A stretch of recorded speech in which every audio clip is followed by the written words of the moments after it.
This is Beyond the Resume, the podcast that brings you the stories, advice, and insights behind some of the most successful people in real estate. Beyond the Resume is brought to you by Jackson Lucas Executive Search, the industry leader in human capital solutions. Here is Chris Papa and Lisa Flicker. Ty, welcome to the podcast. Great to have you here. Super excited to be here. Thanks. Appreciate it. I feel like this has been a podcast like 10 years in the making. I mean, I'd like to say good things for those who wait, but I think it was just fitting into your very busy schedule. So thank you for having me. No.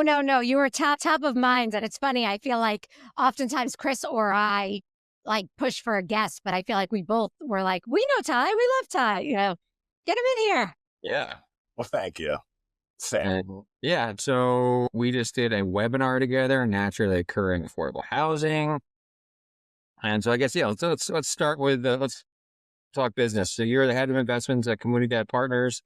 They're in Austin, are based in Austin. You're based in New Jersey. Can you tell us about Comunidad Partners?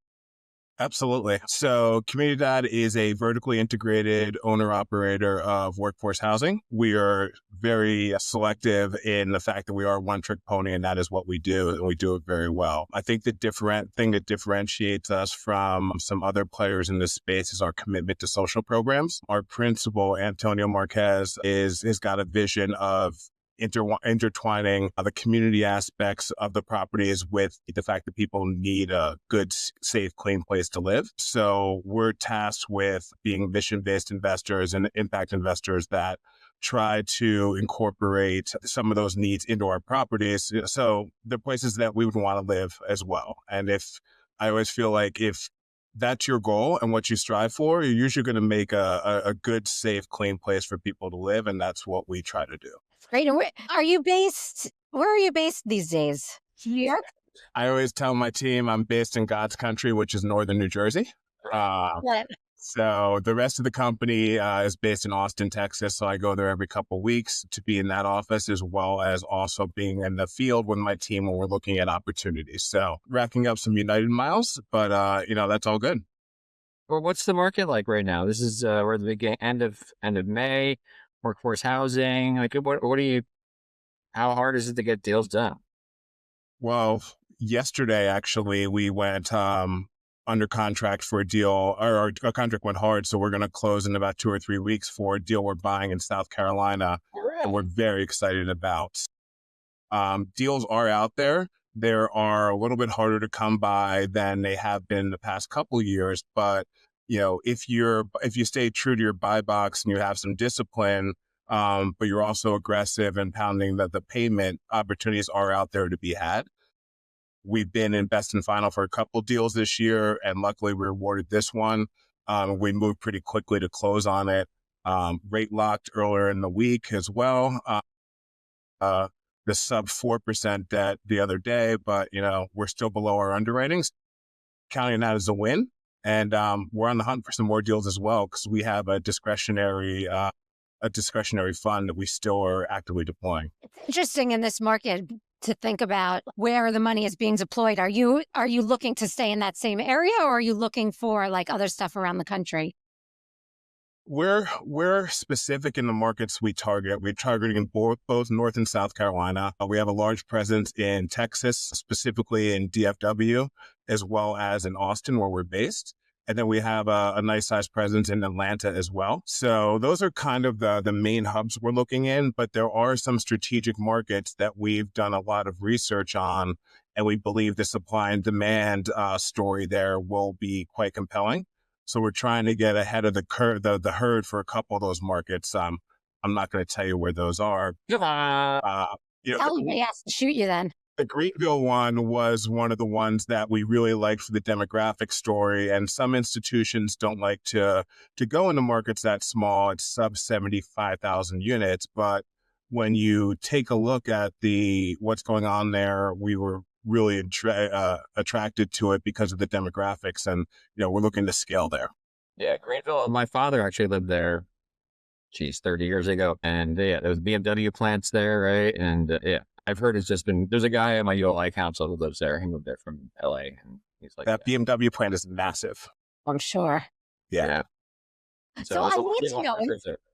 When you went to Colgate and you were let me make sure I get it right, history and political science major, were you thinking, I'm going to get into real estate, I'm going to get into affordable housing? What was kind of the mindset of young Ty? Sure. So I think the thought was that I knew I wanted to be in finance, and Colgate has econ majors, but we don't have business or anything like that. After speaking to some people within my network, Colgate graduates and others through my family, they were like, take classes of what you like in your global arts education. Most jobs are going to teach you what they want to teach you anyway. But if they show that you have, skills that are applicable to what you're doing, that's the most important thing. So one of the reasons I liked history was because it allowed us to process information quite quickly, take a set of facts or an interpretation of those facts, and then come up with your own conclusions. So one of the reasons I liked that was because it really allowed us to explore different parts of the world as well. And I focused on the monetary aspects, especially in the colonial periods and trade. But I knew I wanted to be in finance. I knew I wanted to be in New York City after graduation. I did internships here, like the Knicks, So, I was born and raised in Jersey, about 45 minutes west of the city. And I never really thought about working or living anywhere else. I've really enjoyed my time here. A lot of my friends went around the country after school, but I knew that I wanted to be here and work in finance. And my first couple of jobs were working Wall Street jobs here too. And, I thought that was the path I was going to go down long term. And that was one of the reasons why Colgate was such a great fit for me. You started in finance, you're a wholesaler, right? Doing tradings, things like that. When did you make the transition into real estate? So I got the call from a recruiter who I could not turn down, my father. So my family had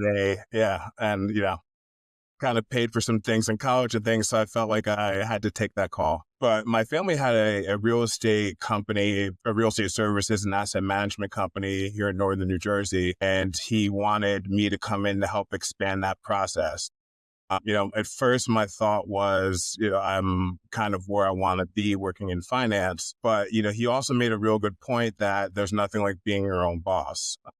What I found out quickly is that even when you own your own company, there's always a boss. Your customer's your boss. So people that say that, I haven't found that job yet. But, the thing that I liked about it was that, I had carte blanche to find ways to grow revenue and opportunities within the company. And over the 10 plus years I ran it, we diversified into multiple asset classes, went national with our contracts. I did a lot of federal government work, finding out opportunities where we can get into bidding environments where there's less competition.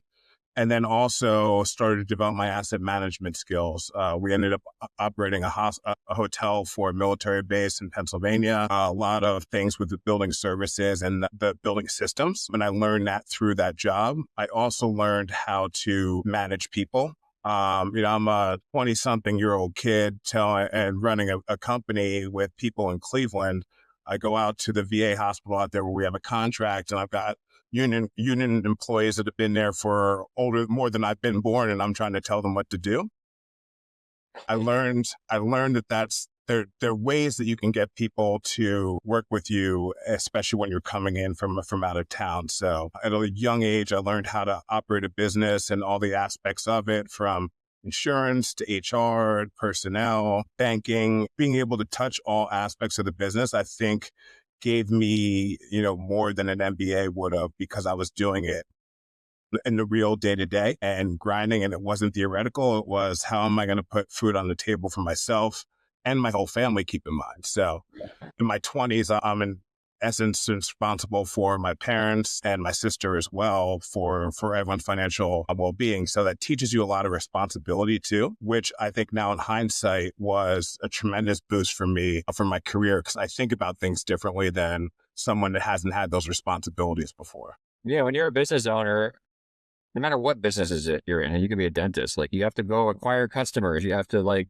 so that's your first acquisition experience, acquiring customers, right? There's just a way of doing it and managing people and learning how to balance. And yeah, that sounds like just an amazing experience. I can see how it all translates into your career just from starting.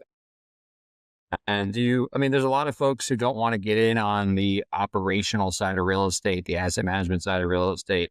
And you just spoke about how you learned about building systems and all that stuff. Did that make you a better, now you're on the acquisition side, right? Had leading acquisitions, like learning about building systems. Has that made you a better investor?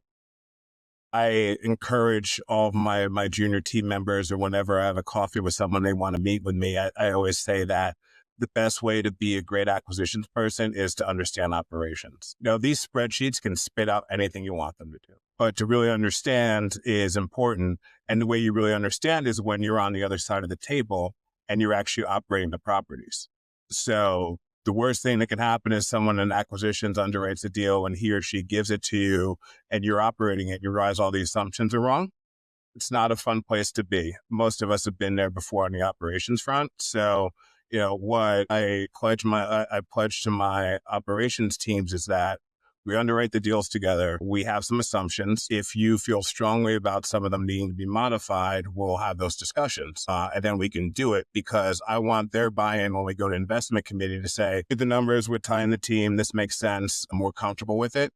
That takes huge amounts of pressure off the deal and for investment committee. And when you don't have that and there's a schism between the groups, I'm pretty sure that deal's not going to pencil. Right. Right. And you don't want to be in that seat. I've been in that seat before and it's not fun, because then if you start getting pointed and everything else, I've learned from being boots on the ground on the other side, on the operations side, when I got a questionable underwritten foisted on us, what it felt like. And, that's not a position I'm going to put our teams in. So it's interesting because you've had, in essence, your own thing. You've managed people. You've had the true owner experience. Then you've worked for some pretty big brand name companies. What do you think that taught you about the market? There are definitely different ways to get things done. There's the bureaucratic way. There's the more entrepreneurial way. I think that both can be successful. You got to figure out which one works right for you. So from being in both situations, I think I was able to succeed in all situations, but I know that there's some preferences, between smaller and nimble and more bureaucratic, just the speed of which you can transact and get things done. So I'm sure there's people listening to this podcast like, crap, I'm tired of being on the operations side. I mean, I'm a headhunter. I've done a little bit in the operations side, but how did you make that transition? Right.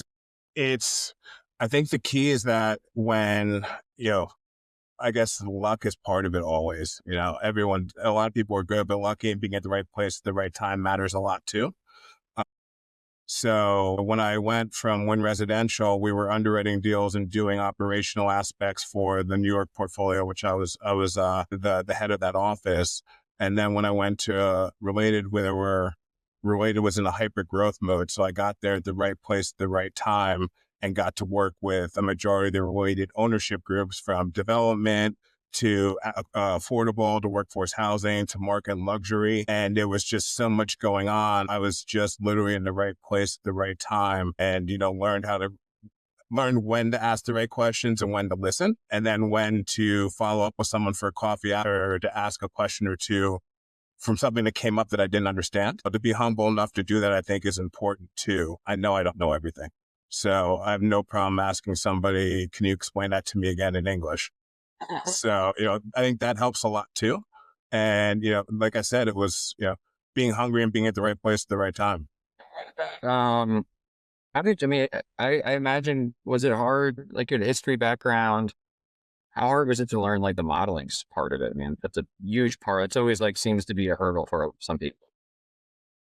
It's so much of what we do is in Excel. Like when we did our event at Montclair State, which you hosted, which was a great event. One of the feedbacks I gave to the undergrads there was, and the administrators, is Excel so much of a big part of it, is that always sign up for the second class and do the advanced one. And when you think you're good, do the one above that, because it's such a big part of it. So it is a big part of everything that we do. And it takes a lot of time. It is a different language. But going back to what I did in my family's company, I learned a different language when I learned how to compete in the government space. Like government contracts and winning those bids is literally a different language. You have to understand how to write, how to respond to the questions, what they're really asking, what you can't miss as far as questions you have to answer and the specific answers. So like learning that language was part of it. And then, modeling is a similar exercise too. I think the key with modeling is that for me, it's the presentation. It's when you can lay it out a little bit easier. Some of my team members can make these really exotic, fancy underwriting things that most of the time I understand. But I think the key is that you can do it simpler as well. It might just take a couple extra steps. So I would, as long as you can do that and trace things around and ask questions, you can usually figure it out. But also I think we overcomplicate things sometimes too. You should be able to underwrite a deal on a piece of paper as well. That is how it got done for a lot of times. And that's kind of my gut check too, is that I will print things out and go old school just with my HP calculator, which is always here, and just check stuff, just with manual, just to see if it's right. I remember when I first started my career, the senior partner I worked for, I was an accountant. He made me double check Excel with my calculator. He's like, I don't know if we trust Excel. Really? Excel. But the models are so fancy that sometimes you need to, because all it takes is one input somewhere to find it. So it's a big part of what we do. And I always encourage people to take as many of those courses as you can. Like when I was an intern at S&P, and then where was my other one? I forgot my other internship, but I signed up and I took every single one of those courses possible, because that gave me, a little bit of an understanding, because I didn't use it much in college, to your point, Chris. But every summer when I was here, I spent a lot of time in those Excel classes, and that gave me the fundamentals. Yeah, because there was a point I was looking to be in like real estate acquisitions, and I took one of those Excel courses, and I'm like, I don't want it that bad. You're not the only one. I'm like, I thought I wanted it, but I guess I don't. Right. It's like anything in life, right? You have to really want it to be willing to sacrifice. Yeah. And so, you've been, you're very helpful. You're on we grew up near each other. We're both part of the Montclair State University community of trying to help those kids get jobs. Yeah, we've been on webinars together and things. So I can see you actually put your money where your mouth is. Like, how are you helping? Like, are you giving back to the community? Like, how are you helping like young kids? Is that something that's really important to you, or are you just doing it because I ask you? It's local, part of it, and as now that I've gotten a little bit more senior in my career, I didn't say older, I said senior, experienced. Seasoned. Yeah, I think is seasoned.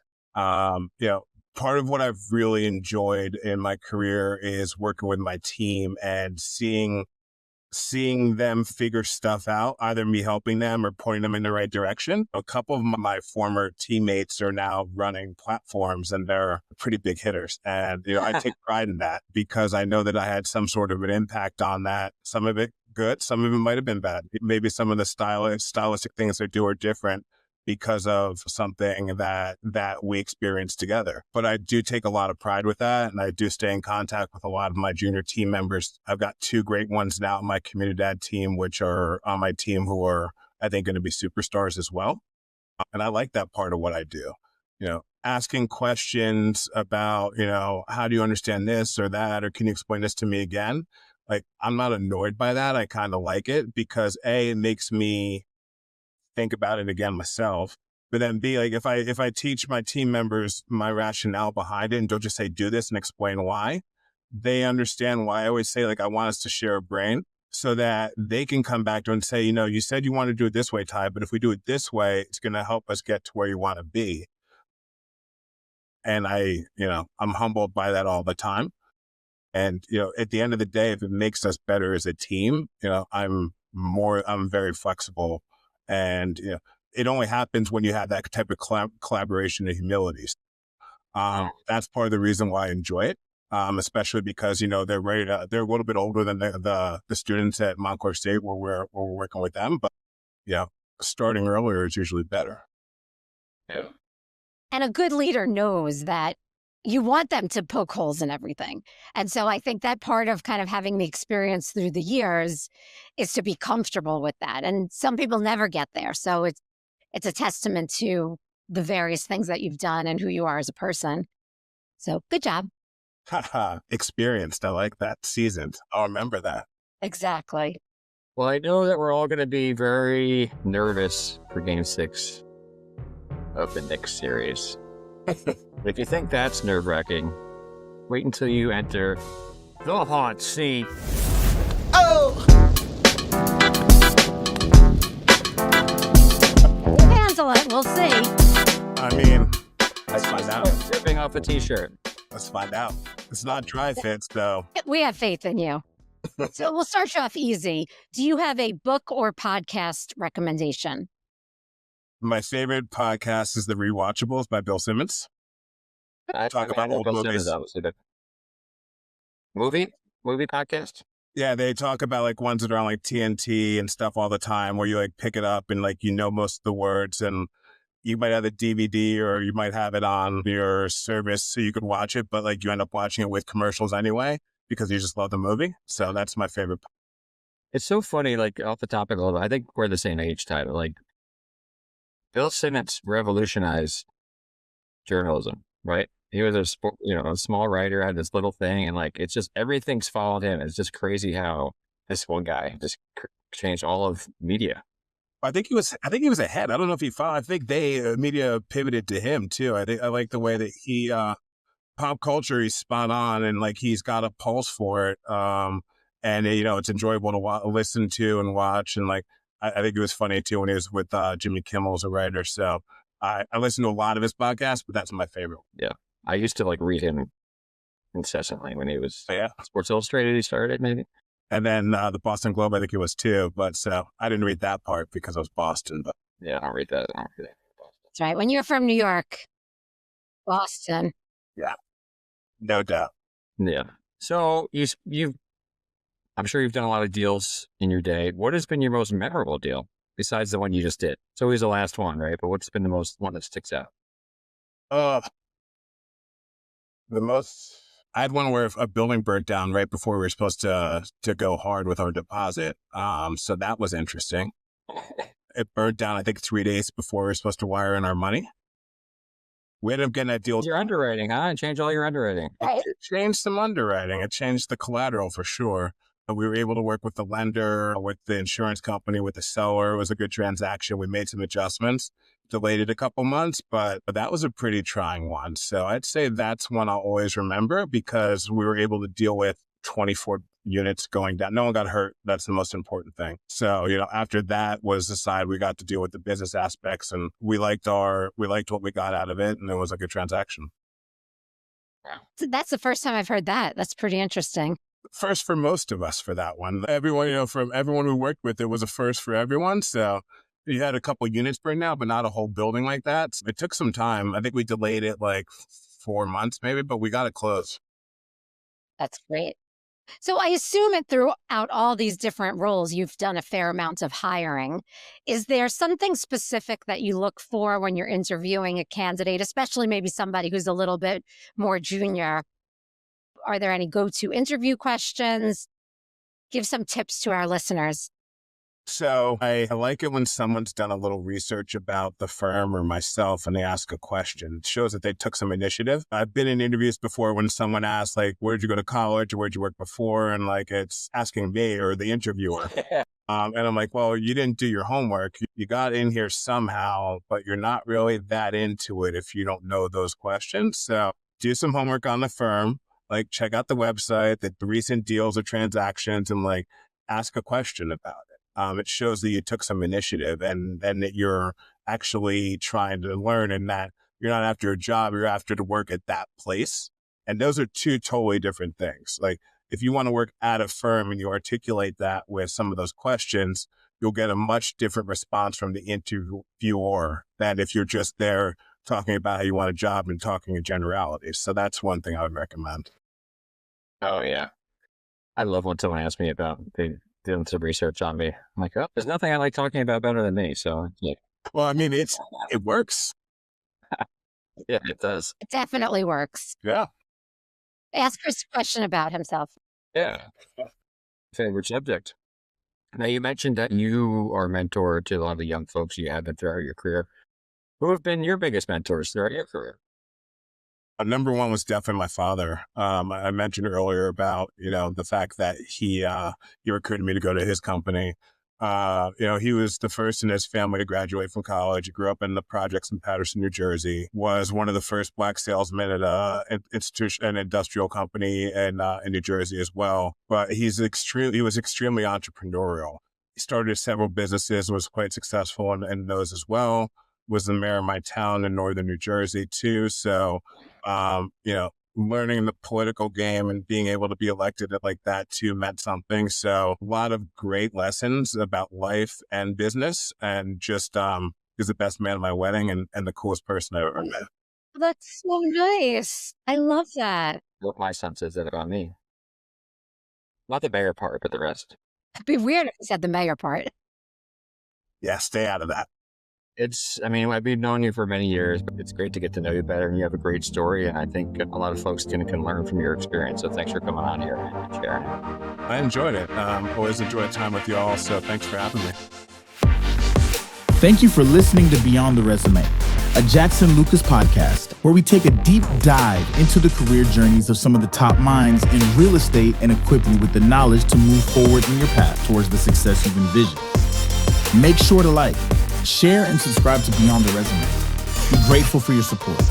All episodes of Beyond the Resume are brought to you by Jackson Lucas, building inclusive and diverse businesses through talent acquisition. Visit us at jacksonlucas.com